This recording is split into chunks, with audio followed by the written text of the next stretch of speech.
Шинэ 7 хоногийн мэд хүргэе Game Point podcast-ийн шинэ дугаар та бүхэнд хүрэхэд бэлэн болсон байна. LA хотоосод Сан Францискогоос ял та бүхэнд хамт байна. Game Point podcast-ийн бүтээллийн турш хамтран ажиллаж байгаа ивент тэтгэгч үе мөчний шингэн доктор Joint Movement Colcosum-ийн гэмтэлтэй спортоор хичээлдэг, суугаа ажил эрхэлдэг. Ер нь үе мөч нь ямар нэгэн асуудалтай болсон хүн болгонд шаардлагатай тэр эрдэсийг өгдөг энэ бүтээгдэхүүнийг бид хоёрын зүгээс санал болгож байгаа юм шүү. Цогц найрлага бүхий үе мөчний шингэн доктор. Үе мөчний өрөвсөл, өвдөлттэй, бэртэл гэмтэлтэй, спортоор хичээлдэг, ахмад настан, суугаа ажил хийдэг бүх хүмүүст тохиромжтой. Энэхүү бэлтгэл нь өрөвсөл болон өвдөлтийг намдааж, эдгэрэлтийг түргэсгэж, үений шингэнийг нөгснөөр үе мөчний хэвийн үйл ажиллагааг дэмжинэ. Үе мөчний шингэн доктор. Game Point podcast энэ дугаарын сэдв од тоглогчид баг гэсэн хоёр хамтдаа юм шиг мөртлөөс тусдаа үйл ажиллагаатай тусдаа бүх юм хийдэг хоёр зүйлсийн талаар ер нь бидний ярих байгаа бүх сэдвүүд холбогдож ярих болно. Тэгэхээр хамгийн ихний дуйлаантай сэдв, маргаантай сэдв гэдэг өнгөрсөн 7 хоногийн дундор ESPN-ийн нийтлэлийг тавьсан маш урт нийтлэл. Энэ ямар нийтлэл байсан бэ гэхээр Лос Анжелес Lakers баг 10 тэрбум доллараар зарагдсны хөшгөний цаана юу болсон бэ? Lakers-ийн тэр нөгөө ах トゥ нар, Bass-ийн ах トゥ нар хоорондоо хэрхэн ам зурж бие бинийгээ халж сэлгэж нэгсэн дараар нь хутгалж гэх юм уу тэр бүх зүйлийг ингэж нийтлэлийг ил гаргасан ийм маш урт нийтлэл болсон.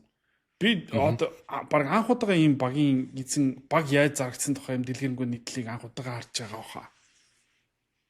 Тийм ер нь бол би ч гэсэн тэгж бодож байна. Яг багуудын эзэдийн талаар янз бүрийн скандал энэ төр гардаг. Гэхдээ яг ингээ гэр бүлийн хэрүүл их үү те хэрүүл тэмцэл ингэж гаргасан юм нийтлэл бол анх удаал уншиж чинь. Тэгээд Baxter Holmes гэдэг ESPN сэтгүүлч гэдэг. Урд нь ч гэсэн бид нар ярьжсэн энэ айгуу сайн сэтгүүлч 90 суулжлагч те.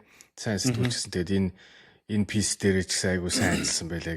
Иймэрхүү писүүд чинь тийм шууд нэг өдөр бичээд гаргацдаг. Амар удаан ажиллаад олон сорстой тэгж гардаг юу байгаа. Тэгээд энэ дээр зүгээр уул нь бол утга нь болохоор Bass-ийн гэр бүлийн талаар ер нь бол 10 тэрбумаар зарагдтлаа ямар дотроо хагаралтай тэмцэлтэй хэрүүлтэй байсан бэ гэдгийн талаар бичсэн байсан боловч тэр дотор ганцхан параграф дээр LeBron-ы тухай Jenny Bass LeBron-ы тухай юу гэж бодож байгаа вэ сүүлийн үед бодож байгаа вэ гэсэн тэр нэг параграфыг бүр амар юу гэдэг бөмбөг тисэлсэн юм шиг л болгочлоо л доо.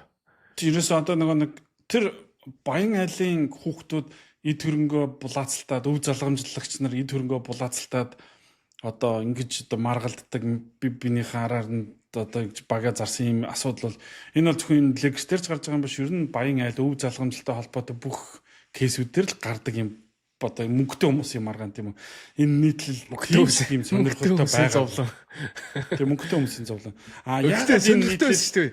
Би бол шүү дээ энэ талаар дараа нэг кино гараасаа гэж би бодсон шүү дээ. HBO Max дээр нэг series, HBO-ийн нэг series гэдэг Succession гэдэг. Тэр ихтэй үний явдлаас биш л дээ яг юу fictional тийм кино гэдэг байхгүй юу? 4 билүү 5 seasonтэй. Тэрэн дээр юу гардаг вэ гэхээр яг ийм том медиа компаниг өв залгамжлуулах 3 хүүхдээ өв залгамжлуулах болдог бүх процесс гардаг. Ер нь бол Game of Thrones-ийн орчин үеийн юу яг тэрнтэй адилхан Lakers-ийн тэр хөшигний цаана тийм болсон билээ. Би бол ирээдүйд яг ийм кино гарах юм бол маш сонирхолтой байна л гэж бодсон. За гэхдээ яг энэ Lakers-ийн эзэдийн хоорондын маргаан бол яг үндэ загсан хүмүүс сонирхолтой бүр ингээд тийм амар чухал ингээд маргаан дагуулад араасаа ингээд хэвлэлийнх нэг одоо хүртэл энэ маргаан үргэлжлээд өнөөдөр хүртэл хамгийн сүүлийн мэдээ гарлаа. Ингэж татаад байхгүй. Яг тэр LeBron-ы талаарх тэр нэг ганцхан доголмөр мэдээ ингэж маргаан дагуулад байгаа. Тэгээд тэрэн дээр юу исэн юм бэ гэхээр манай зарим үзэгчд манай сайн мэдээгүй байж магадгүй. Тэрэн дээр юу исэн юм бэ гэхээр Jenny Bass Lakers-ийн эзэн governor гэж явж байгаа. Хэдийгээр багийн эзэн биш дийлэнх хувьцааг эзэмшихгүй байгаа ч гэсэн дараагийн 5 жилд багийн эзэн буюу governor гэдэг статустай явах энэ хадагтай LeBron-ы талаар юу гэж бодож байгаа гэхээр LeBron өөрийгөө аврагч гэж Lakers-ийн аврагч болсон гэж өөрийгөө промошнд нь дургуун өрсөн. LeBron Bronny James-ийг авсанд талархал илэрхийлээгүй. LeBron-ыг 2024 онд Clippers руу солих гэж бүр ярилцсан, оролцсон тий.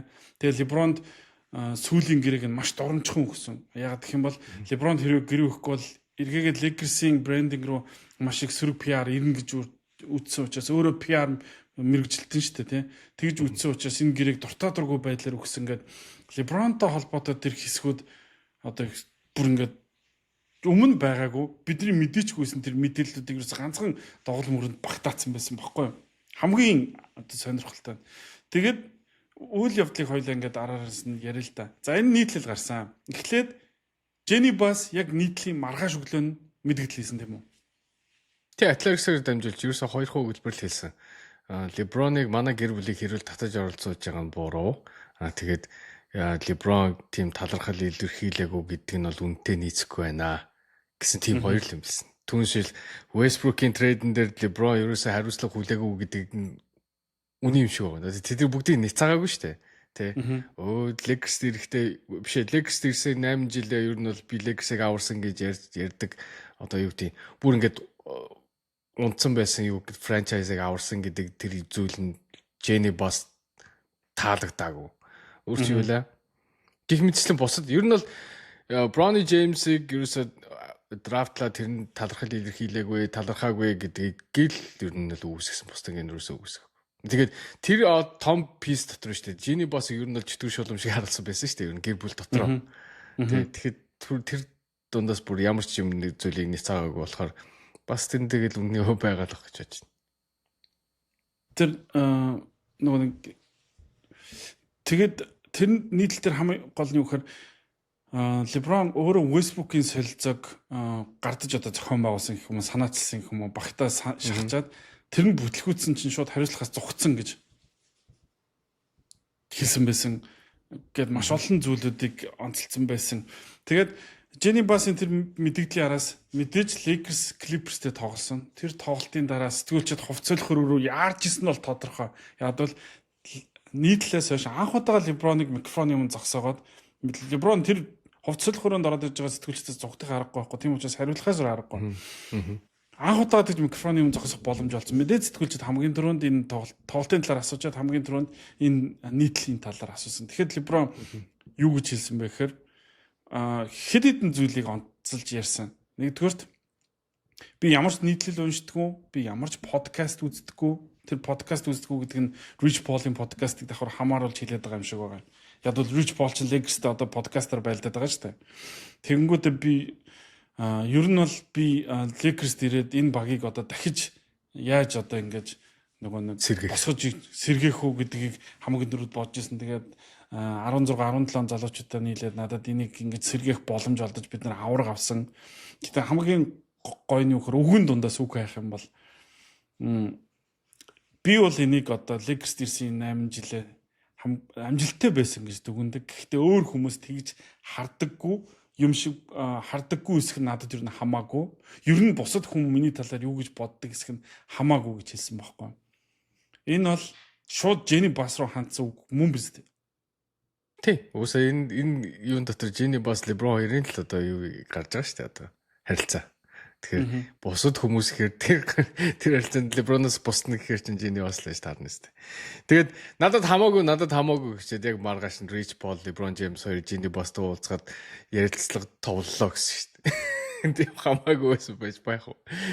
Тэгээд би одоо мэдгүй. Тэгээд тэрний дараа Shams гэсэн шүү дээ. Одоо ингээд ер нь бол Lakers LeBron гэдэг хоёр одоо энэ хоёр талын одоо харилцаа өндөрлөхөд ер нь ойрхон байна. Ер нь бол LeBron бол Lakers-ийн өмсгөлтэй эргчил тоглох юм бол тоглохгүй ухааны юм ярьсан. Гэхдээ хэрвээ LeBron хамаагүй хэрвээ энэ жил ингээд дуусах болж байгаа бол юуны талаар уулзч байгаа сонирхол байна. Надад бол тэр санагдсан. Тэгээд өнөөдөр биш үү хамгийн би бол тэр уулзалт аль хэдийн болцсон гэж бодож байгаа. Яа тэгэхээр одоо Lakers чинь аль нь тоглолтоор гараа авсан баа штэ. Тэгэхээр аль нь тоглолтоос өмнө уулзсан баг. Тэгээд Ramona Shelburne нэг мэдээлэл өнөөдөр ESPN Лос Анжелесын нэг радиогоор цацсан. Тэр нь юу гэхээр Bronny James-ыг драфтлаач гэж LeBron Lakers-аас асуугаагүй, гуугаагүй. гэдэг мэдээлэл цацсан. Тэгэхээр миний бодлоор тэр уулзлаад ер нь бол нэг тийм олигтой болоогүй юм шиг байна. Тэгэхээр одоо ингээд нөгөө талаас юм. Уулзалт эсвэл болоогүй байгаа эсвэл уулзалт олигтой үр дүнтэй болоогүй, нааштай болоогүй. Миний хувьд бол болцсон гэж бодоод байгаа шиг. Тэгээд за Брони Джеймсийг авсан талархаагүй LeBron асуусан асуугаагүй. Энэ бол хөвлөөр байлдаж байгаа, би бинтэйгээ байлдаж байгаа зүйл. Тэгээ хамгийн нэг зүйл нь юу гэхээр LeBron нэг зүйл дээр худлаа ирсэн. Магадгүй LeBron хэлсэн бүх зүйл нь үнэн байсан баг. Гэхдээ тэр нүндээс ганцхан зүйл нь худлаа байсан. Хүн миний талаар юу гэж ярих надад хамаа авахгүй гэж LeBron хэлсэн. LeBron хизээч тийм байгаагүй биздээ. Ер нь NBA-д орж исэн цагаас хойш. Хизээч тийм байгаа. Хамгийн их одоо өөрөө нарративыг зохиодог одоо юу гэдэг тэрийг контролддаг хамгийн хүмүүсээр өөрийгөө яриулдаг хүн чинь LeBron штэ. LeBron. Гэхдээ штэ LeBron одоо ингээл би надад хамаагүй инглээ тэглээ. Одоо энэ ингээд энэ зүйлийг ингээд өсргээд дэвэргээд ах зүйл ер нь бол байхгүй штэ. Ер нь энэ бол сюрприз биш штэ. Өмнө ч гэсэн тийм л юм болж л байсан штэ. Өмнө Cavs-аас явахдаа ч гэсэн Dan Gilbert-тэй хэрэлцсэн. Miami-гаас явахдаа ч гэсэн Pat Riley-тэй хэрэлцсэн. Одоо ингээл Lakers-с бас ингээл явж байгаа. Яг LeBron-ы хувьд owner-уудтай юм уу front office-тай хэрэлдэж байгаа, маргалдаж байгаа үйл явдал бол энэ бол сюрприз биш ээ. Энэ бол угаасаа байсаар байсан байж л байна одоо. Ямар ч үед байсан.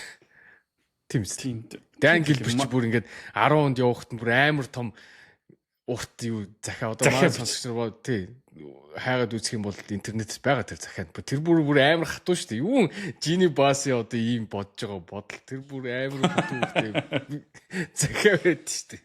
Тэгэхээр энэ бол надад нэг тийм айхтар шиг санагдахгүй л. Гэхдээ зүгээр ингээд сүүлийнхэн жил ч юм уу ингээд карьер нь дуусч байгаа болохоор л хүмүүс ингэж хандаад байгаа шүү. Үүнээс л карьерийн туршилт юм болчихсон шүү. Карьерийн туршилт front office-ыг өөрийнхөө хүснээр удирдахыг хүссэн. Карьерийн туршил ерөнхий менежертэй санал зурсан. Карьерийн туршил өөрөө дасгалжуулагчаа сонгож ирсэн. Ингээд ер нь бол LeBron энэ хүртэл бүх зүйлийг өөрөөхөө удирдах ирсэн. Тэгээд яг энэ нөгөө нэг LeBron өөрийнхөө талаар хин юу гэж ярихыг тоодоггүй гэж хэлсэн дээр Brian Windhorst яг LeBron-тай адилхан NBA-д орж ирсэн сэтгүүлчтэй. Яг л карьер нь бараг 23 24 жилийн өмнө эхэлсэн сэтгүүлч байхгүй юу. LeBron-ы талаар хамгийн их мэдээлэл хүргэдэг одоо ESPN-ы ахлах сэтгүүлч гэдэг нь би бас ойлгодог. Тийм албан тушаал Монголд байдаггүй болохоор ахлах сэтгүүлч гэж одоо арай өөрөөр хэлэх бах. Эдгэр чинь ингэ тийм шиг л одоо ингээд зарим юмнууд дээр ингээд сэтгүүлч нар ингэж хамтарч бичдэг юм шиг. Тэнгүүтээ тэр 90 дараа нь гарч ирдэг юм шиг. Одоо жишээ нь Watch Romano хоёр ч нэг хамтарч бичдэг байсан шүү дээ.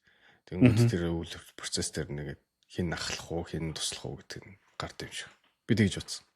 Тэгээд Danny Green яг ESPN-ний нөгөө өдөр болгоны тайм дээр яг тэр дугаар дээр суужсан. Danny Green хүртэл LeBron ер нь бол хин юу гэж хэлэх үү гэдгийг хамарж исэн гэдгийг бол хэлж байгаа байхгүй. Ингээд тойр утгаар шүү хэлчихэж байгаа. Тэгэхээр LeBron-тай хамт тоглож исэн болоо LeBron-ны талаар хамгийн их нийтлэлийг бичижсэн хоёр хүн гэж хэлж байгаа. Ер нь тэгээд өнгөрсөн хугацаанд гарч байгаа LeBron-ы нийтлэл чи надад нэг ярьжсэн санагдаад их юм.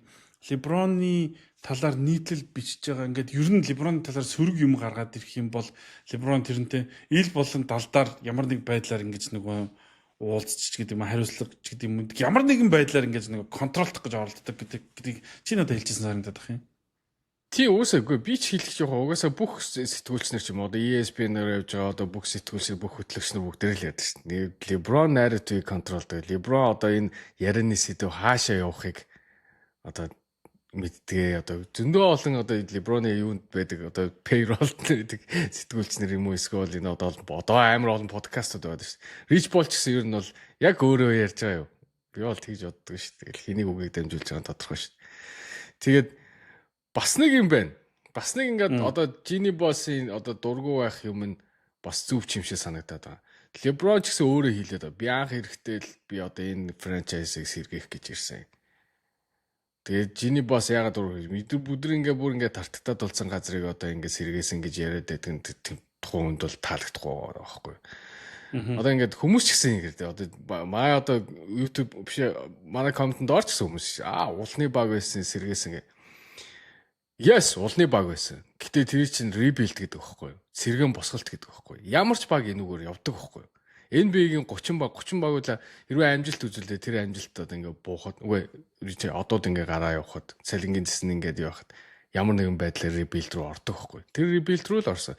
Legacy хувьд л жоохон шудраг бус орсон. Ягаад тэгэхээр Kobe Chris Paul-ийн ер нь бол солилцоог NBA тэр чигээр өөрсдөө одоо зогсооснороо Lakers-ыг алсан байхгүй юу?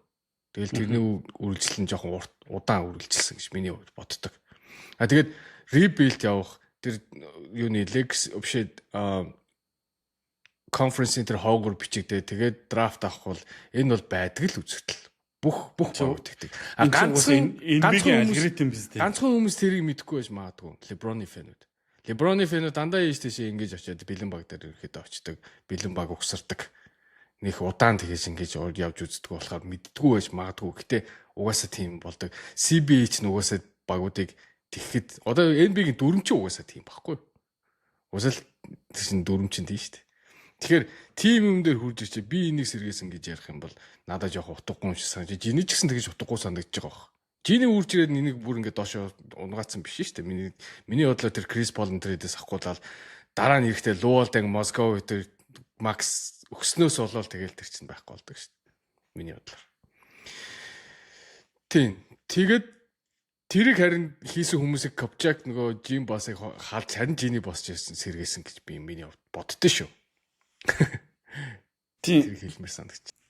Болно. Энд чинь чи бит хоёрын чөлөөт энэ дэр чи бит хоёр өссөн зүйл ярьж байна. Өнөөдөр нэг юм хэлсэн. Зүйл хүмүүс таалагдах залбгүй таалж нэг юм болсон. Jason Tatum нэг подкаст нөр ярьсан байлээ. Тэрийг би бүр заавал хэлмээр санагцсан өндөр. Би ингээд Jason Tatum юу яахгүй. Celtics-ийн өмсгөдөд тоглох бол амар дарамттай. Яа тэгэхээр өмнө нь амар олон домогт тоглолцсон. Амар олон одоо юу гэдэг юм те амжилт гаргацсан тоглогчны хойноос тоглохоор тэдэртэй зүрлэгтэй байдаг.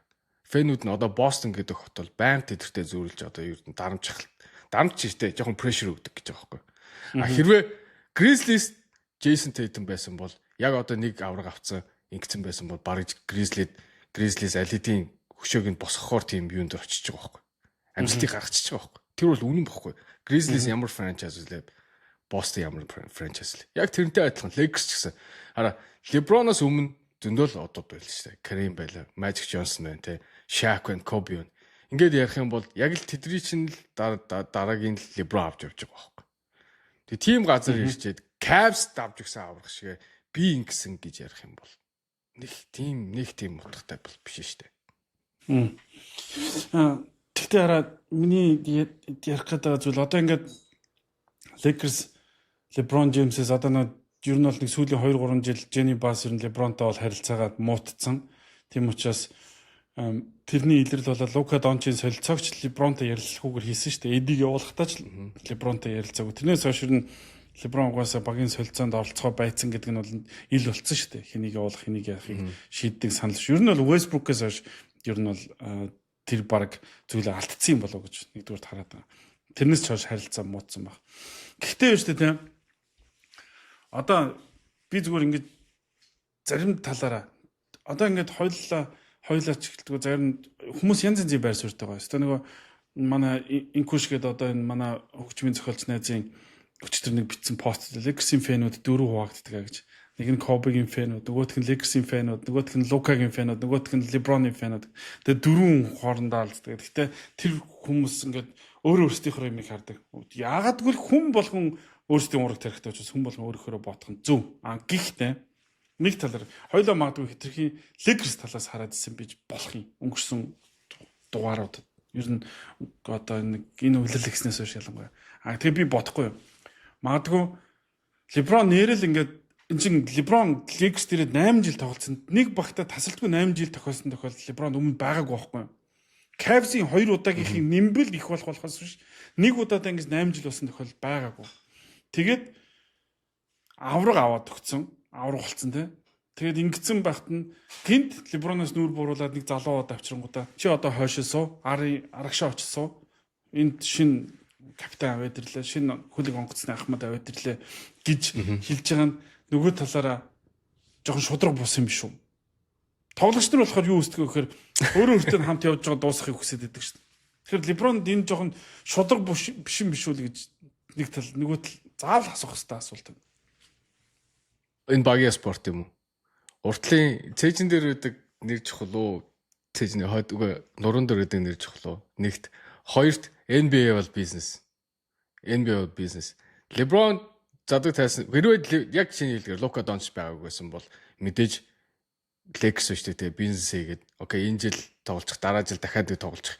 Тэгээд эн чинь юу гэдэг retirement одоо туурыг чинь гоё юм ээ. Тэгээд мөнгө олдгоор олъё гэж явах байсан байх. Гэхдээ Luka Doncic шалт ондоо тэгээд 10 жил дахиад одоо юу гэдэг мөнгө олох одтой болчихлоо шүү дээ.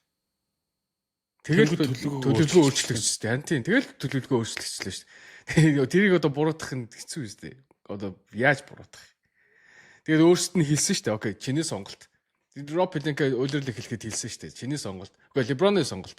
Энэ жилийнхаа энэ player option-ыг аваад бидэртээ ингээд ягаад тэгээд legacy өмсгөлтэй retire болох юм бол бид нар таларх нь хэрвээ legacy өмсгөлтэй retire болохгүй дараа жил дахиад ондоо багтчих юм бол сонголтын хүндлэнэ л гэсэн шүү дээ. Өөр яах юм. Одоо Legacy-с шүү дээ. Одоо яг хүндлэл дээр ярих юм бол Legacy-с хийх одоо ганц зүйл үлдсэн миний бодлоор аль нэг jersey-г retire хийх магадгүй хөшөө босгох тэгэл болох. Тэрнээс өөр юу гэсэн юм? Өөр юу хийх юм?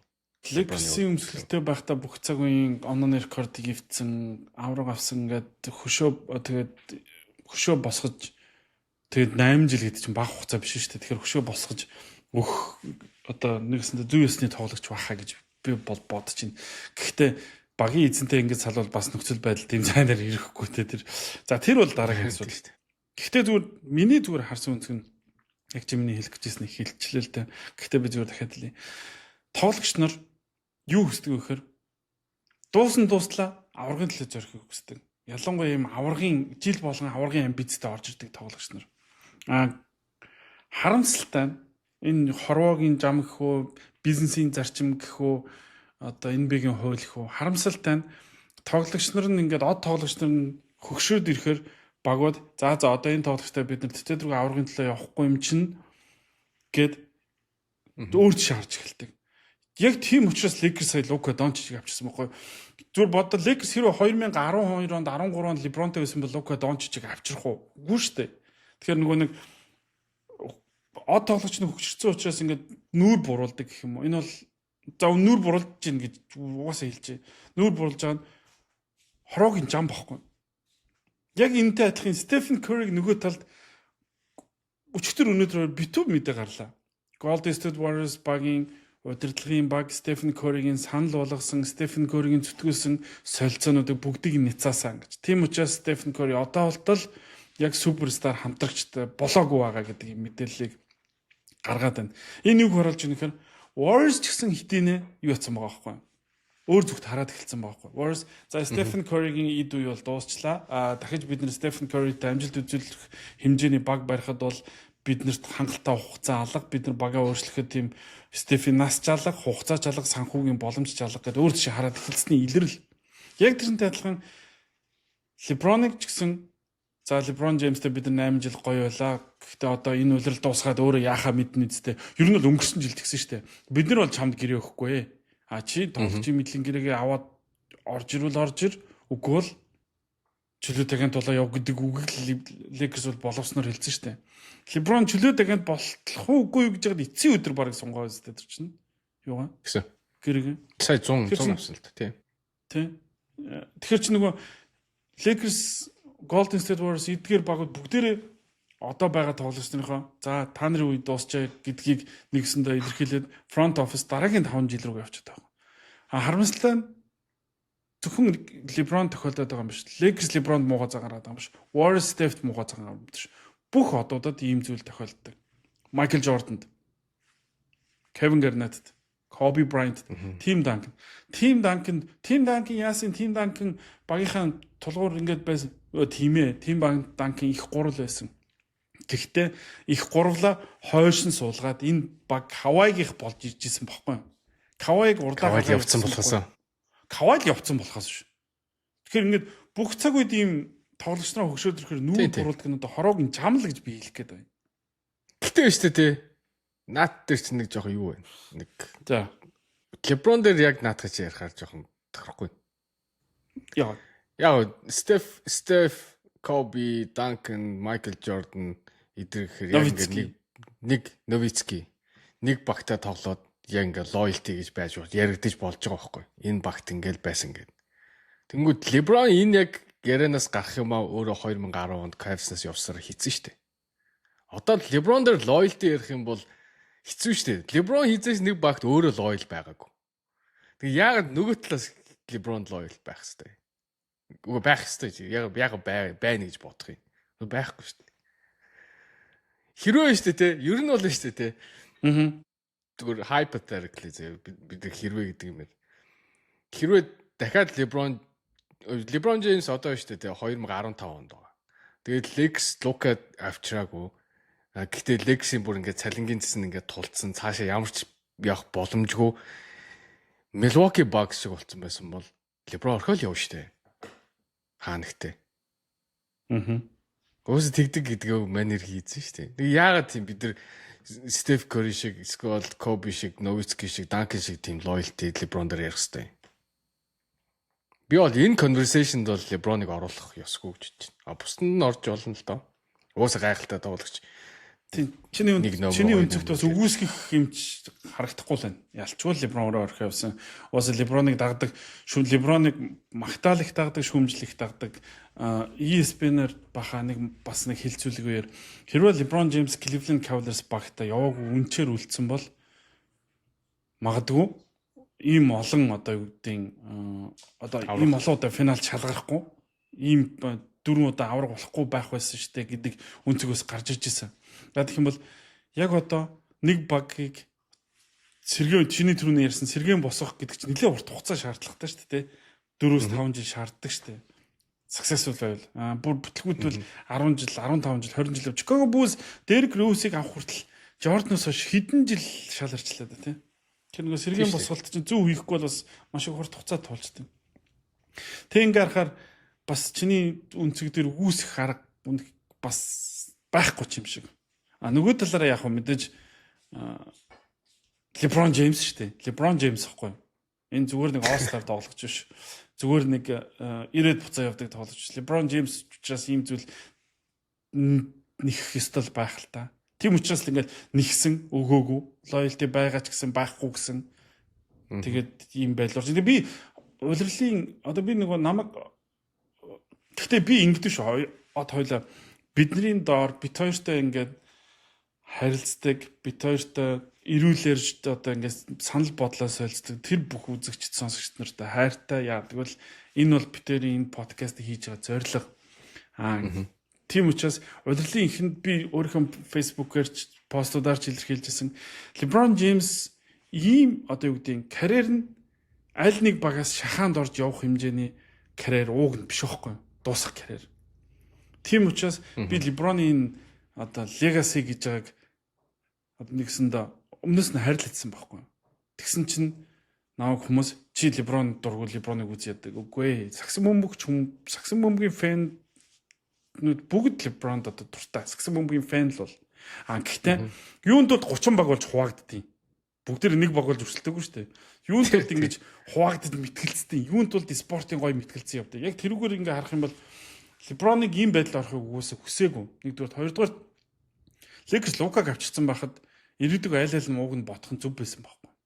Тэгээ энэ үлрэлийг магадгүй угаасаа бүрэлдэхүүн харахад аврагын төлөв өрсөлдөх юм чинь өдөлтийн үлрэлээ болгоод зарлаад тэгжсэн чинь LeBron өөрөө тэгсэнгүй ихнэр нь хүртэл шахаадсан гэдгийг бид тэр хоёлаа өмнөх сизонд ярьжсэн шүү дээ. Өмнөх их үлрэлийн ихэнх чөлөө LeBron-ыг Нью-Йоркод хамтдаа гэр бүлэрээ хоол идж байгаад хажуугийн ширээн дээр сууж исэн хүмүүс нь ихнэр нь зодог тайл гэж одоо болноо зодгоо тайлаа гэж хэлж байгааг сонссон гэдэг. Энэ бол нөгөө нэг одоо ингээд нөгөө Америкт ямар ч fancy ресторан байсан, ямар ч одоо тансаг зэрэглийн ресторан байсан. Ер нь бол бараг л мөрөд ингээд суудаг штэ тий. Мөр ингээд нийлүүлээд суудаг штэ. Тэгэхээр яриаг нь сонсох боломжтой юм нөхцөл байдал. Тэгэхээр ийм байдал руу өөрөө л орчлоо гэж харамсалтай байна. Өөрөө л орчлоо. Тэрнээс Lakers одоо мэдээж ирээдүгөө харсан нь одоо буруу гэх ярс аргагүй. Тэг ёртой юм шиг яг хэлчихлээ шүү дээ. Одоо ингээд LeBron биштэй Окент орж ирэхээр хит хожигдоод ирэхээр баах юм андаа гэсэн яг тэр л уулзлаа шүү дээ. Гэтэ яг хөө зүгээр энэ жил болоо гэсэн тэгэл энэ жил ингэдгээр л харин дараа жил яах вэ гэдэг л байна. Гэтэ хоёр талаас баг л үг хэлцсэн шүү дээ. Одоо тэртээ зүг юм болцсон шүү дээ. Энэ нийтлэл биш дээ. Яг ингээд трейд дедлайны өмнө гарч байгаа нь бас юм бохоггүй. ESPN бас юм гэж байгаа. Тэгээ ESPN чи бодоод LeBron-ы нэг narrative-ийг өөрөө шүүдэг гэдэг дээр ESPN-ээс хүртэл сэтгүүлчд халагж илсэн шүү дээ. LeBron-ы талаар мэдл битсэн янз янзын зүйл ярьсан хүмүүсийг халсан, сэлгсэн, дэлгэцээс болсон тохиолдлууд гарч илсэн. Зөндөө Стивен Смит чинь баг зодтолтойгоо халтаа байж тээ. Баг яалаа тэр чинь биенийхээ өдөөс ягаад. Яг ийм зүйл Lakers Kobe Bryant-д үнэнч байсан уу? Үнэнч байсан. Гэхдээ Kobe-гийн сүүлийн жилүүдэд Lakers сэргэн босголт руугаа шилжсэн байхгүй. Хатуу үнэн гэв. Тэр сонголтоо Kobe өөр хийсэн байхгүй. Тэр том гэрээг аваагүйсэн бол ондоо авсан байхгүй. Тэр сонголтыг өөр хийсэн юм чинь тэгэл тайхад. Тэгээд LeBron яг тэр сонголтоо өөрөө л хийж байгаа зү. Энэ жил харин хэлсэн тэгээд харин яг тэрийг л хэлэх гээд байгаа. Steph ч гэсэн одоо энэ сонголтоо өөрөө л хийсэн. Steph ч гэсэн 60 саяын цалин аваад NBA-ийн цалингийн 110 хэдэн сая байхад 120 сая байхад өөрөө талыг аваад байж байгаа шүү дээ тийм биз дээ. Тэр чинь сонголтоо өөрсдөө л хийж байгаа юм тоглогч нар. Мэдээж дөрмийн дагуу тэр боломж нь олдож байгаа учраас сонголтоо өөрсдөө л хийсэн гэдгийг хэлэх гээд байна. Тэгээд энэ нийтлэлийн дагуу маргаан ер нь бол яг подкастын маань ярих зүйл ихтэй л болгож юм л да. Гэхдээ аль аль талаас нь хараасаа гэж үзэж байгаа. Нөгөө талаар яг энэ сэдвийн дор чөлөөтэй үзэл бодлоо илэрхийлээрэ.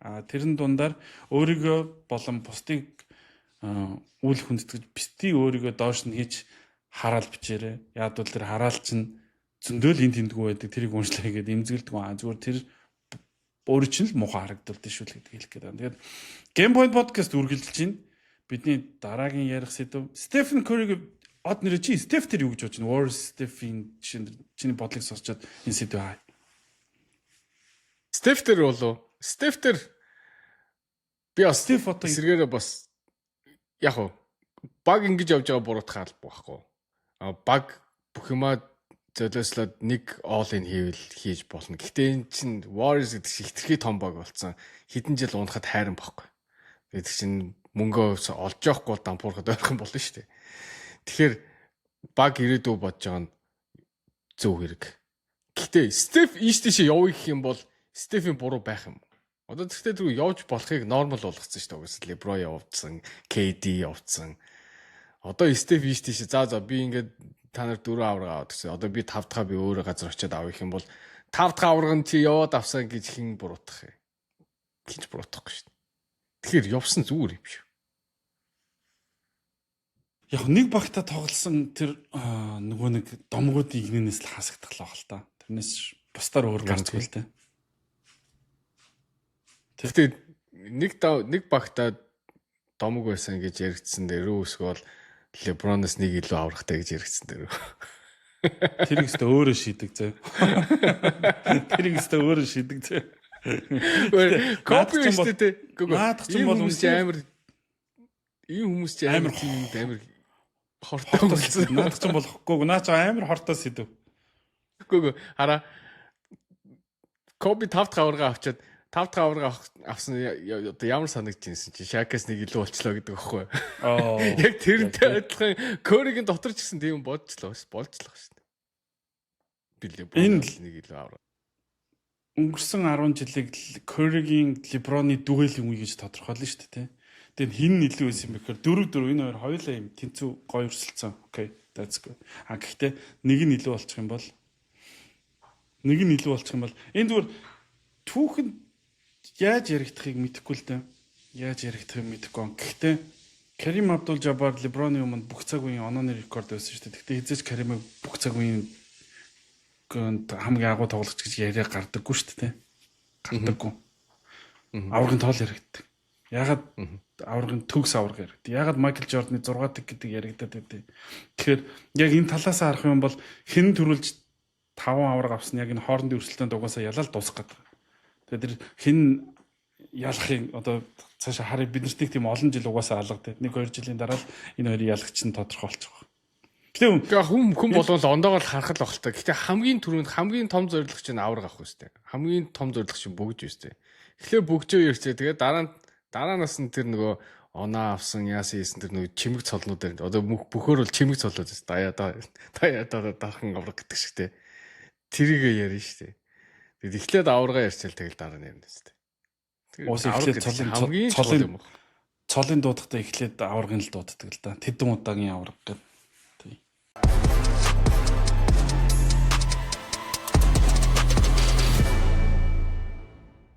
Gamepoint podcast-ийн ерөнхий ивент тэтгэгчээр Social Pay ажиллаж байгаа. Та Social Pay-д найз авираад найз чинь урилгыг хүлээн авах юм бол та мөнгө урамшууллын хүртэн таны найз ус урамшууллын хүртэн тэгээд мөн Social Pay-гээ Apple Pay, Google Pay гээд орчин үеийн захин мэдрэмжтэй холбоод бүх төрлийн төлбөрөө төлөх боломжтой байгаа шүү. Тэгэхээр найз авираад олон урамшууллын эзэн болоорой. Дээрээс мөн гар утсандаа түрүүчээ багтаах Social Pay аппликейшнийг хэрэглээрэй гэж Gamepoint podcast-ийн зүгээс санал болгож байна. Social Pay-ээр хамтдаа урамшуулал авах найзаа өрийн аянд таныг урьж байна. Social Pay-ийн хэрэглэгч та шинээр найзаа өрөх бүртээ 5,000 төгрөгийн мөнгөн урамшуулал аваарай. Харин таны урилгаар аппликейшнд амжилттай бүртгүүлсэн найз чинь Social Pay дээрх Virtual Mastercard, Google Pay эсвэл Apple Pay-д холбоод 10,000 төгрөгийн урамшуулал авч дэлхийн хаач хамгийн хэлбэрээр төлбөр тооцоогоо хийж олон төрлийн урамшуулал хөтөлбөрт хамрагдах боломжтой. Social Pay-ээр найзаа урьж, найзтайч гэсэн бэлэг бариарай. Бид хоёр ихний сэдв дээрээ сая хитрхи гаццсан бах магадгүй гэхдээ ярих зүйлхтэй байсан бах. Одоо харин сагсан бөмбөгт ер нь сагсан бөмбөг гэлтгүй тамирчууны хувьд нэр алдрыг олонд хайрлагдахыг янз янзаар хүртдэг. Зарим нь олон авраг авч, зарим нь одоо юу гэдгийг сайн үйл сайн хийж ингэж олон зүйл хийдэг. Энэ удаа болохоор бид хоёр нэгэн өөрөөр хайрлагдсан тоглогчийн талаар ярих гэж байна. Тэгэхээр Chicago Bulls гэдэг баг түүхэндээ 4 удаа дугаар мөнгөлсөн байт юм байна. Тэр 4-ийнх нь мэдээж хоёрыг бид мэднэ. Домогт Michael Jordan, Scottie Pippen 6 удаа авраг авсан, MVP шилдэг хамгаалан тоглож бүх одод байж болох бүх шагналыг төгсөн хоёр. Өмнөх хоёр нь бол бидний үед байгаагүй. Гэхдээ нэг нь бидний таньдаг ирхэн буюу Jerry Sloan тоглогч байхдаа Chicago Bulls багт олон жил тоглоод амжилт үзүүлсэн учраас дугаараа мөхжүүлсэн байдаг. Гэтэ тэр бол өмнөх цаг үе рүү орчин. Яг сүүлийн Майкл Жордан гэдэг чинь ямар одоо стандарт үлээд те. Chicago Bulls баг ямар домогтой баг байлаа. Тэгэхээр тэр баг 4 удаа дугаар мөхсөн гэхэд Derrick Rose гэдэг тоглогчийн дугаарыг өнгөрсөн амралтын өдөр буюу нэм гарагт мөнхөллөө. Энэ цагаас хойш Chicago Bulls-ийн нэг дугаарыг дахиж хэн нэгэн эзэмшихгүй. Derrick Rose зөвшөөрөг бол түүний хүүгээс өөр хэн ч энэ дугаарыг өмсөхгүй баг. Нэр тийжилсэн те. Энэ бол маш гоё хүндэтгэл. Энэ бол супер хүндэтгэл байсан. Гэхдээ юу Derrick Rose-ийг ингэж Michael Jordan-тай хамт, Scottie Pippen-тай хамт тэр одоо 6 удаагийн аваргууд шилдэг 50 тоглогч бүх цаг үеийн шилдэг 50 тоглогчтой хамт зэрэгцээд ингээд зогсоход хөргвэ. Derrick Rose авраг авчираагүй. Derrick Rose ердөө 3 удаа бүх одод болсон тоглогч. Derrick Rose Chicago Bulls бүх карьерийн турш тоглоагүй.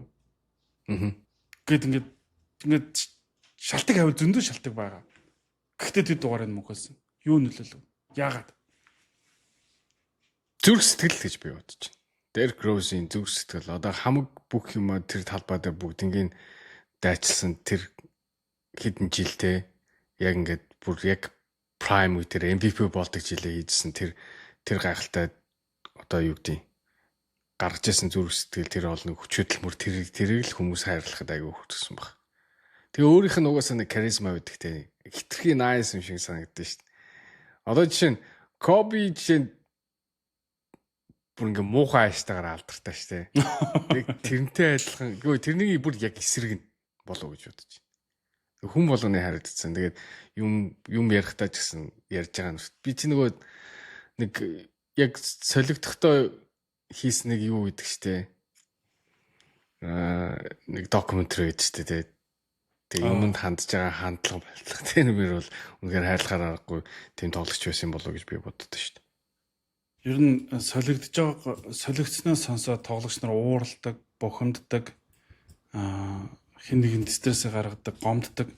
Derrick Rose бол уйлсан те. Бүр Тийм. Мэгширж Өөртөө итгэв. тэр бол үнэхээр Chicago Bulls багийн Derrick Rose хоёрын салалтын хамгийн хэцүү хэсэг нь тэр байсан баг. Агент нуцтай тэлдэг те чамааг ингээд сольчлаа. Тэгтээ ингээд сольж явуулсан ч гэсэн Derrick Rose-ийн дугаарыг мөхчүүлнэ гэдэг бол энэ бол маш гоё хүндэтгэл. Яг чиний хэлдгээр сагсан момх ер нь тамирчуунд одоо монголоор ярих юм бол түмэндээ хайрлагдана гэдэг чинь тийм хүмүүст хайрлагдана. Хүмүүст хайрлагдах гэдэг чинь Арт түмний гавьяат. Хүмүүст хайрлагдана гэдэг чинь өөрөө зарим тохиолдолд авраг авснаас илүү байгаа байхгүй. Нэг удаа авраг авсан тоглогч нар зөндөл биш үү. Гэхдээ хин ингэж Rose шиг хайрлагдсан юм. Rose-ийг үзий яддаг сагсан бифэнтэй дайрлажсэн. Би л үгүй. Бүгд Rose-с хайртай. Бүгд Rose-ийг ингээд харамсдаг тий Rose юмс. Тэгээд бүр ингэдэг штэ. Rose-ийн талаар ингээд найзууд хоорондоо суугаад одоо чи би ч гэсэн хоорондоо ярихад ингээд явж төгсгөлд нь тэгтээ харамсалтай те гэж төгсгдөг тий. Тэгтээ харамсалтай тий. Харамсал. Rose-ийн карьер яг тийм харамсалтай байсан уу? Үнэхээр харамсалтай штэ. Авигээр үнэхээр богинохон тэгэд үнэхээр харамсалтай. Яагаад MVP болохтай хамгийн залуу тоглогчдын тоонд ортын тий. Тоонд жоохон хамгийн залуу тоглогч болсон MVP болсон тоглогч штэ. Тэр хүнд амар их потенциал байсан юм шиг санагддаг байхгүй. Тэр хүн цагсан бөмбөгийн талбай дээр NBA дээр биш Chicago Bulls-ын өмсгөлтэй аюул олон авраг аваад аюул олон MVP болоод үнэхээр тэр гайхалтай за бадаг ядаж нэг 10-15 жил үргэлжлүүлсэн болоо гэж бодогдохоор тийм харамсал төрөгддөг байхгүй. Тим их юм хүлээлттэй байсан болохоор одоо хүмүүс ингээд харамсдаг баг. Derrick Rose-ийн өмнөөс. Одоо нөгөө TikTok юм Instagram ч юм уу Reel дээр тренд идэж найз охтууд найз залуусаа Prime Derrick Rose гэж хэн байсан бэ гэдэг тэнгүүт зүгээрээс хүн шууд ингээд гониглж эхэлдэг шүү дээ. Яа чи харин тий гэдэг шүү дээ. Тэр тим их юм тэр хүнээс хүлээж байсан байсан болов гэж бодож байна. Тийм тэгээд Derrick Rose-ийн замнал угаасаа би зүгээр чамаас ингэж асууад яг ингэж хэлээсэй гэж хүсэж. Яа тэгвэл маш харамсалтай замнал. Тэр нэг тэр харамсалтай замнал нь дотор нь ямар олон жил бухшиж явсан бэ гэдгийг Миннесотад нэг 50 оноо авчаад талбай дээр уйлддаг тий. Тэр бол нэг олон жил ингэж өөрийгөө батлан харуулах тэр хүсэл эрмэлзэл дотор нь ингэж гомдол нь явж ирсний тэр илрэл байсан юм болоо гэж бодод Derrick Rose ойлсон маш би тэр тоглолтыг яг үзчихсэн зургатаар үзчихсэн лайв үзчихсэн тэгээд үнэхээр бүр бас дагаал огшижсэн. Дагаад огшир. Rose ойлгоход тийм яг л тийм үнэхээр олонний хайртай тоглож. Тэгээд сая тэр харал да зодог тайлах ёслол ямар гоё болж байна. Derrick Rose тоглогч нарыг зодог тайлахад багийнх нь төлөөллүүд ирдэг штеп. Тэгэхэд сая Derrick Rose-тай хамт Chicago Bulls тоглож байсан бүх тоглогчд нэрлэн штеп. Бүгд штеп. Энэ л Derrick Rose-ийг ямар хүн бэ гэдгийг, хувь хүн ямар хүн бэ гэдгийг харуулдаг. Ийм учраас бүх хүн хайртай байдаг.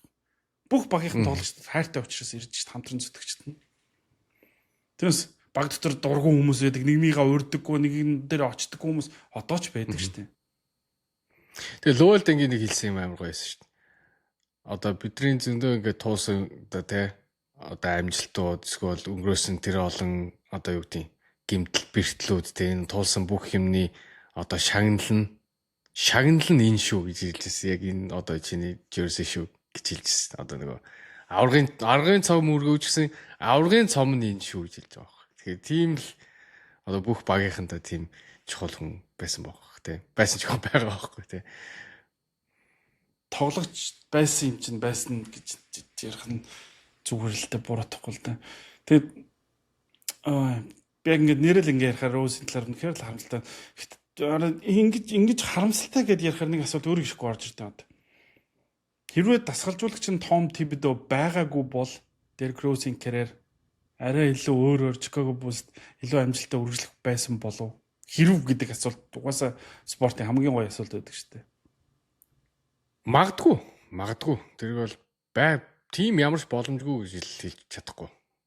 Арай ондогоор load management тэгээд load management одоо юу гэдэг цаган дээр нь менежмент хийгээд одоо тэр 40 хэдэн минут зэнүү тоглоулахгүй те.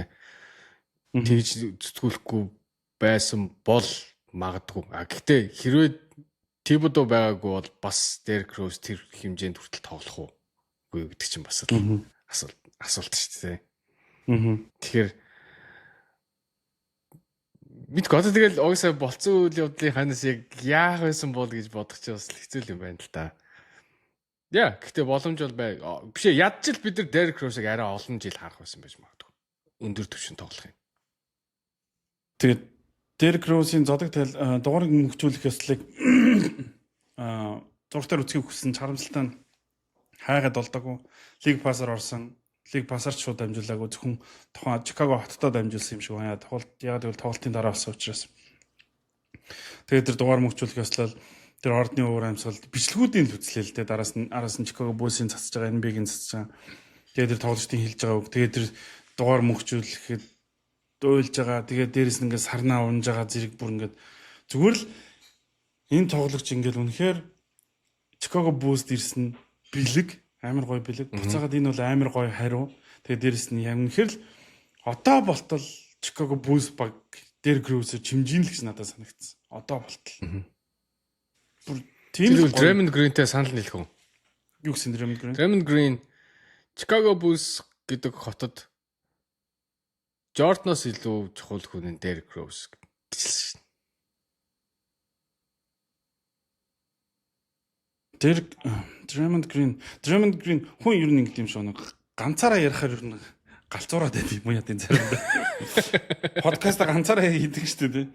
Гэхдээ яг тэр бол Draymond Green-ийн үнцэг хүнддэг чинь. Тэгж гоё харж ийн бас хүнддэг чинь. Гэхдээ Michael Jordan нөгөө Air гэдэг кино шүү дээ. Нөгөө пүүзнийх нь Jordan-д гэр их гэж тэр Nike компани яаж бүр ингэж өхөн хатангүйж бүр бичигдээгүүд хууль дүрмийг зөрчиж ингэж гэрт нь очиж ээжтэй нуулзаж ятгахчиж ээжээр нь дамжуул Jordan дүрсэн.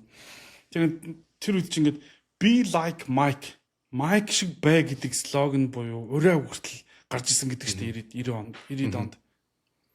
Be like Mike энэ чи юу гэж юм бэ? Mike шиг бай. Mike шиг бай. Энэ Mike шиг бай гэдэг нь Michael Jackson дээр ч гараагүй байхгүй. Michael Jordan дээр гарч ирсэн байхгүй. Тэгээд тим энэ чинь дэлхийн нийтэд тим тоглогч, NBA-г өөр төвшөнд авчирсан тоглогч. Chicago хотод Jordan чи хоёлаа бүх цаг үеийн шилдэг 50 тоглогчийг зарлахад Cleveland-ийн бүх хотод дээр ордон дотор байсан те. Тэгсэн амарс. Cleveland бол LeBron-ы хот штэ. LeBron-ыг орж ирэхэд нүүргэлсэн, тоглогчдыг нүүргэлсэн, Jordan орж ирэхэд нурах шахсан штэ. Тэгсэн амарс. Тэрэлцтэй гайхалтай. Тим байхад Derrick Rose-тэй харьцуулна гэдэг бол яг Draymond Green гоё сэтгэж гин, гоё харж гин. Гэтэ энэ бол Draymond Green-ийн үнцэг. Би бол энэ бол ягаад санал нийлэхгүй юм бэ? Ягаад? Jordan бол Jordan баггүй. Jordan бол Jordan баггүй. 3 удаагийн All-Star, Rookie of the Year, 1 удаагийн All Rookie, 1 удаагийн All NBA, 1 удаагийн MVP. Hall of Fame болоход хангалттай юм. Наач бол харин нэстэ гоё асуулт шүү. Өнөөдөр шүү дээ. Derrick Rose 2 удаа дэлхийн аварга шалралт тэмцээнд Америкийн шгшээ багаас тоглоод алт авч ирсэн. Би 2010 оны дэлхийн аварга шалралт тэмцээнийг золоор гэх юм уу, ажлынхаа шугамар гэх үү те. Миний ажлын шугамар авч байгаа анхны томилолт дэлхийн аварга шалралт тэмцээний сурвалжлагаас тэр нь Derrick Rose, Andre Iguodala, Kevin Durant тэр яг залуучуудын гар Andre Iguodala багтаа хамгийн туршлагатай байсан. Нөө залуучуудын гарч иж байгаа дэлхийн аваргын баг байсан баггүй. Тэр дэлхийн аваргыг би үзчихсэн. Гэхдээ Derrick Rose-ыг яг дэлхийн аваргын амжилтыг оруулаад, шгшөөгийн амжилтыг оруулаад гэдэг арга юм бол Hall of Fame ер нь ийм шүү дээ. Тухайн тоглогч юу үлдээсэн гэдгийг хамгийн түрүүнд хардаг тийм. Legacy. Derrick Rose хамгийн залуудаа MVP авсан гэдэг амжилт бол өмнө дахиж эвдэгдэхгүй баг. Тэгээд дээрээс нь сагсан бөмбөгийг холбогчийн байрлалд өөрчилсөн гэхээр бас Derrick Rose хайртай учраас алдрын танхимд орно л гэж харах гад байна. Тэрнээс өөр ороогүй зөндөл тоглогч нар байгаа хаад яг иймэрхүү амжилттай.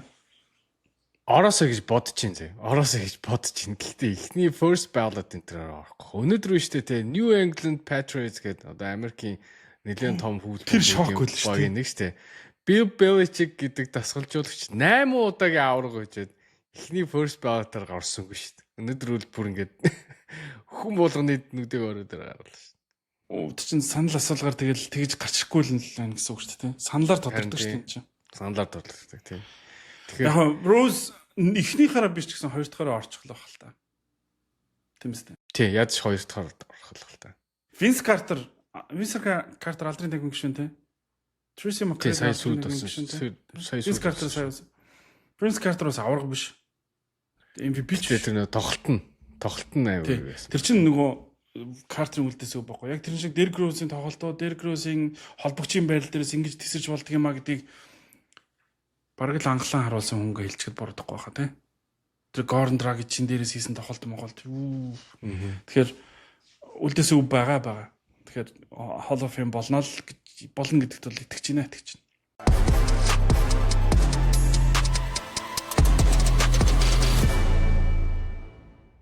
Одоо ярих сэдв болно шүү дээ. Жохон токсик.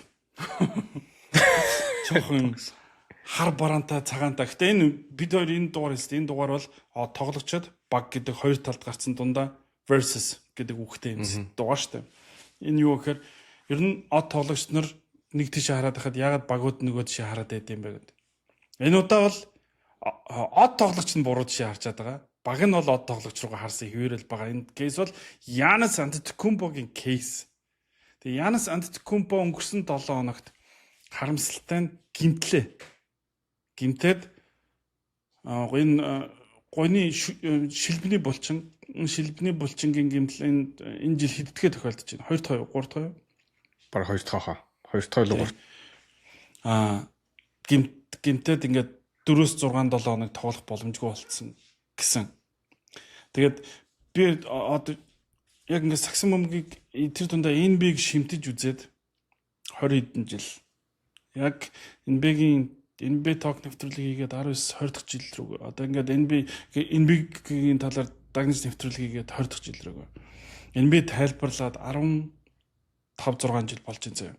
Энэ хугацаанд би өөрийнхөө гэмтлийг хувцсалхаар руу ороод тодорхойлоод би 4-6 7 хоног тоглохгүй энэ ийм нэг гэмтэл гэж хэлж байгаа тоглогчийг би анхудаа харлаа. Анхудаа. Янсын өмнөх гэмтлийг би бас худлаа гэмтэл гэж бодчихсон. Би энийг ч одоо худлаа гэмтэл гэж бодож байна. Энэ бүр ингээд зүгээр мэдгүй. Kendrick Perkins өчтөр гэсэн шүү дээ. Яа би сүүлд Янсын талаар ярихаар залхаж байна гэдэг. Өчтөр бүр юм яриаггүй. Энэ видео нэвтрүүлэг дээр. Яг зөв. Хоёулаа Янсын талаар өнгөрсөн жилээс эхлээл яриад байгаа. Гэхдээ хамгийн бодлонтой нь Янс сая чимээгүй байж гарч ирсэн. Би солигдё гэдэг хүсэлт гаргаагүй.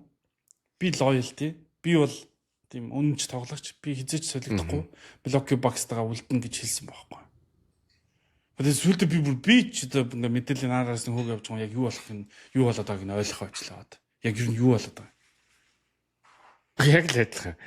Хараа дандаа ингээ хоёр үзүүртэй юм яриад байгаа хгүй. Нэг болохоор би энэ багтай хайртай би энд үлдмээр нөгөө дахиад нэг өдөр босоод ирэхээр шалондоо юм яриад. Одоо сүүлдээ тэгээ багийнх нь руугаа дайрсан шүү дээ. Тэр бол надад бүр хамгийн дургу өргөсөн бол зүйл тэр. Манай багийнхаа айгуу юу вэ? Эмээ байна. Бид нар баг өөрсдийнхэн төлөө тоглоод байна. Баг өөрийнхэн төлөө тоглоод чи өөрөө юм биш үү? Тэ. Тэгээ тиймэрхүү юм яриад ирэнгөт нь шууд үнэхээр ойлгохоо болж эхэлчихэл байл та. Тэгээд одоо зүгээр л би солигдмоор үнэгээ гэдгээл хэлэлтэй. Тэр нэг одоо миний бодлоор шүү дээ. Янас хэрвээ солигдъё гэж хэлчих юм бол loyal тоглогч биш. Энэ өмнө худлаа ярьсан Milwaukee Bucks үүдэлтэн гэдэг нь худлаа байсан гэдэг нэг юмд л унах гад нэг ам нь асуух гад байна гэж бодоод байна шүү. Тэгээд тэр нь одоо юу гэдэг өөрийнх нь эгог нь жоох яагаад байгаа юм бэ? Тэгэхээр бүр өөрөөсөө учрыг нь ойлгохгүй. Яг тэр нь санаа зовж байгаа за болоо. Тэрнээс чи LeBron 2 3 удаа юу яачаад стил хайрлагдаж чадаад багт чи тэ. Янс болоо л гэж хэлээ. Янас нөгөө ээж аваагаа Грекээс визийг гаргуулчаад авчирчаад ордонд авчрахтаа энэ харда энд миний дугаар мөнхдөгдөн те. Би ингээд Milwaukee Bucks зодог тайлна. Би ингээд насаараа Milwaukee Bucks байна те. Энэ бол миний гэр мэр гэд айгүй ярьсан байхгүй. Баримтат киноноор айгүй хэмээр ярьсан өөрөө. Хэвлэл мэдээлэлээр айгүй хэмээр ярьсан. Тэгэхээр чин өөрөө хутлаа харагдах гэдэг байхгүй. Тийм учраас Milwaukee Bucks-ыг сольсон гэж ярих гад өөрөө ийм зүйл ийм арга ятсан Монголын улс төр жижиг юм хийгээд байл гэж би хувьдаа хараад байгаа байхгүй.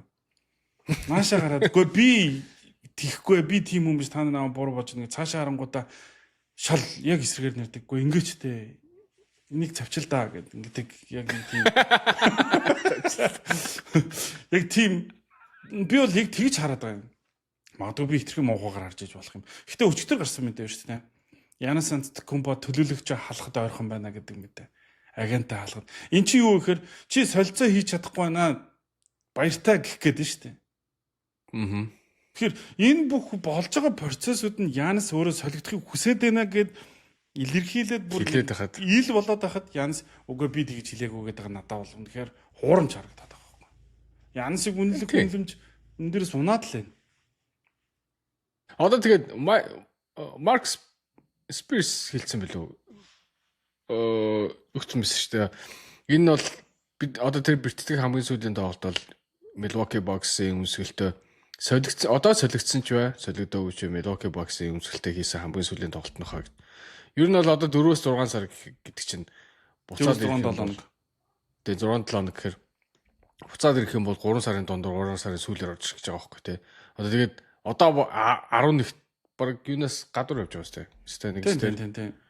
За 10 байсан ч гэсэн юуны төлөө тоглох гэж Янс буцаж орж ирэх юм. Тэгэхээр энэ жил тэгтээ рүү буцаад тоглохгүй л гэсэн үг болж таарч байгаа байхгүй Milwaukee-ийн төлөө бол. Тэгэхээр одоо тэгэл аль хэдийн тэгэл хилдгээ хийлээд одоо тэгээд салтгаа салцсан дээр юм шиг санагдав. Гэтэ Milwaukee Bucks шүү дээ те. Солих юм бол ер нь бол одоо яарах хэрэггүй шүү дээ. Хэрвээ солигдох нь тодорхой гэж үзэж байгаа бол 100 солилцсон хамаагүй үр дүнтэй. Яа тэгэхээр одоо солих юм бол хитгэн багууд л байгаа. Үнэ хэлцэх. Плей-оффын дараа авраг багт үгүй энэ жилийн авраг дуусны дараа айгүй олон багууд гарч иж магадгүй байхгүй. Одоо чинь Spurs-ыг харъя л та. Spurs энэ зүүн ингэж явж байгаа. Одоо бас нэг тэг плей-офф нэлээд дээгүүр үзэн, аврагын төлөө үзэн гэсэн амбицтай л байгаа л үү. Хэрвээ эхний раунд нь мултрах юм бол тэг хэрвээ нэлээд одоо уншуулж гэсэн ямар нэгэн байдлаар муу хожигдох юм бол ер нь Wemby-тэй Янсыг нэгтгэе гэж бодох юм байна. Lex шүү дээ. Одоо Lex энэ одоо яг ингээ трейд дедлайнер солих юм бол ганцхан нэгдүгээр тойрог ирэх байгаа. Тэнгүүд 103 тойрог 3 нэгдүгээр тойрог ирэх. Дээрээс нь 3 swap ирэхтэй болох жишээ нь. Warriors гэх тэнгүүд одоо Butler-ын одоо гэрээ ингээ 2 жилийн амар их сонсогдоод байгаа ч гэсэн 100 яах юм бол ирэх жил expiring арай valuable болохгүй. Арай үн цэнтэй болж байгаа байхгүй. Тэг их мэтлээ ингээд айгүй оолтой өрсөлдөгч нар гарч ирэн зөндөө үн хаялцсан Milwaukee тэр нь л гიშгтэй санагдаад байгаа. Тийм учраас уус Янс болохоор шүү дээ. Тийм учраас Milwaukee Bucks тэнэг биш шүү дээ. Тэд нар багийн өвдөр удирдлагууд ирээдүгөө харж байгаа шүү. Тийм учраас баг ингээ гүрийгээд 100 хүрэх гээд байгаа хаа тийм үү? Тий.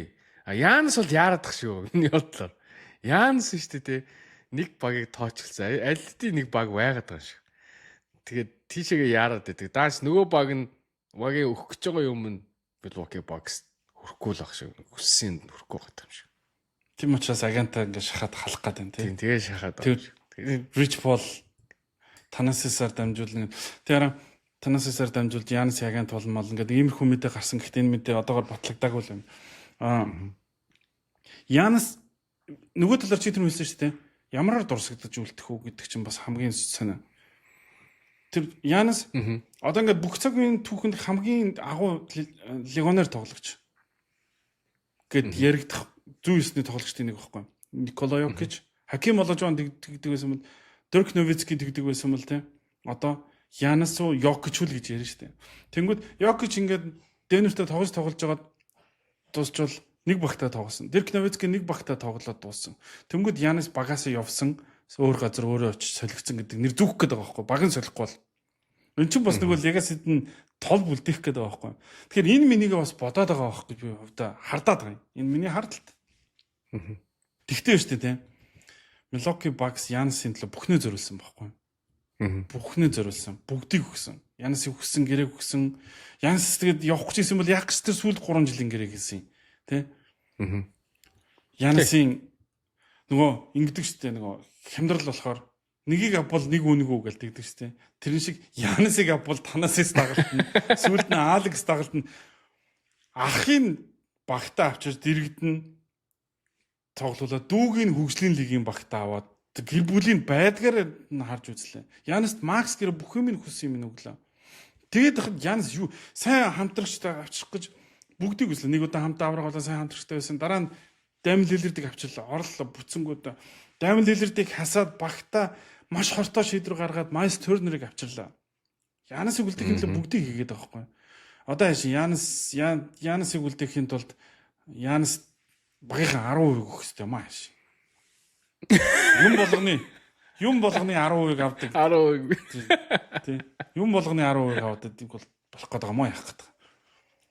Аваа сүрэн гэдэг шиг.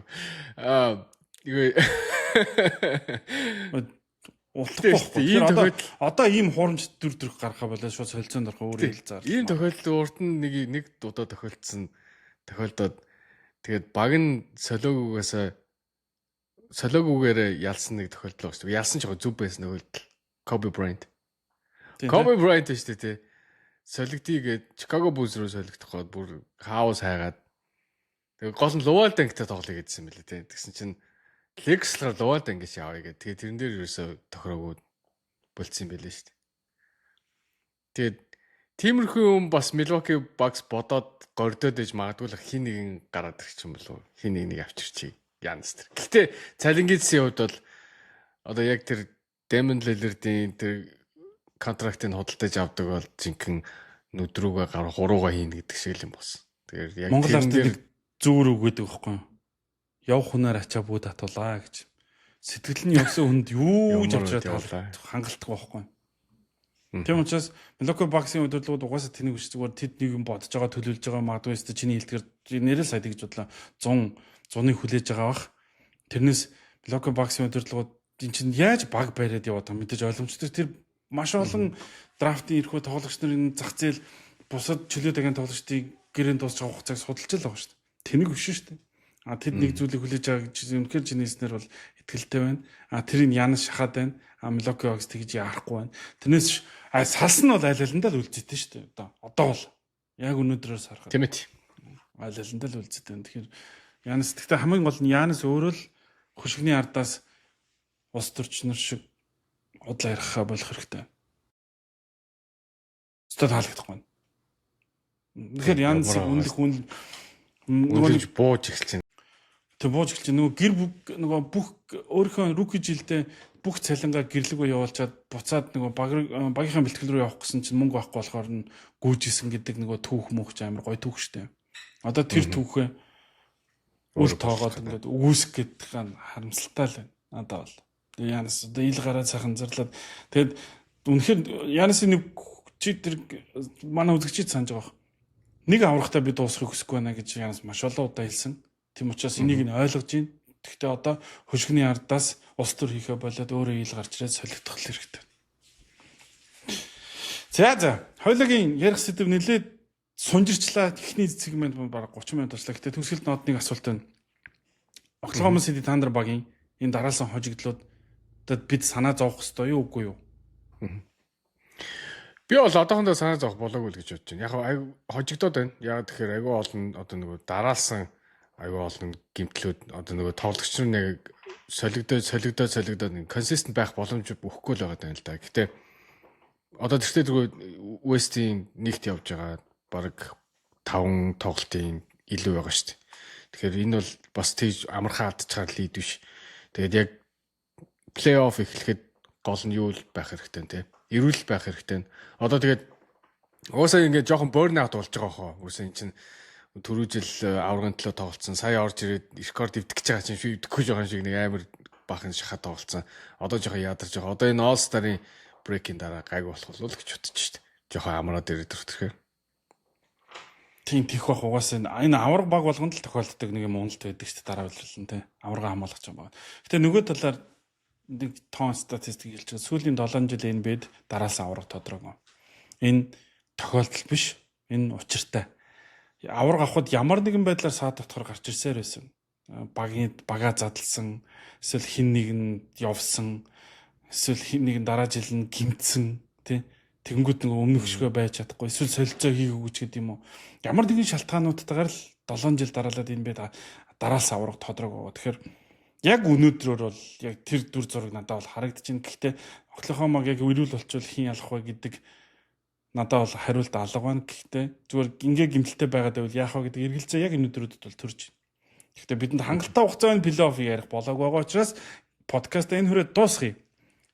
Бидэнтэй хамт байсан үзэгч сонсогчдоо баярлалаа. Та бүхэн Game Point podcast-ыг үзэхийг хүсвэл Premier Sports сугаар 5 гараг бүрт 20 цагаас за мөн YouTube channel-аар үл авч үзэх боломжтой. Game Point podcast ерөнхий ивент тэтгэгчээр Social Pay, Уян мөчний шингэн доктор, Joint Movement Colcosum-ийн ажиллалаа. Леотосод Сан Францискогоос ялтаа бүхэнтэй хамт байлаа.